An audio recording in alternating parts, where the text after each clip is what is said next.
श्री श्याम बिहारी जी की आरती जो कोई नर गावे।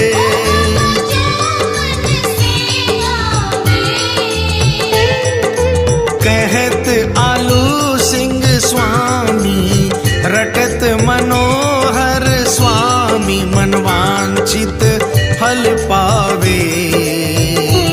ओम जय श्री श्याम हरे। ओम जय श्री श्याम हरे। बाबा जय श्री श्याम हरे।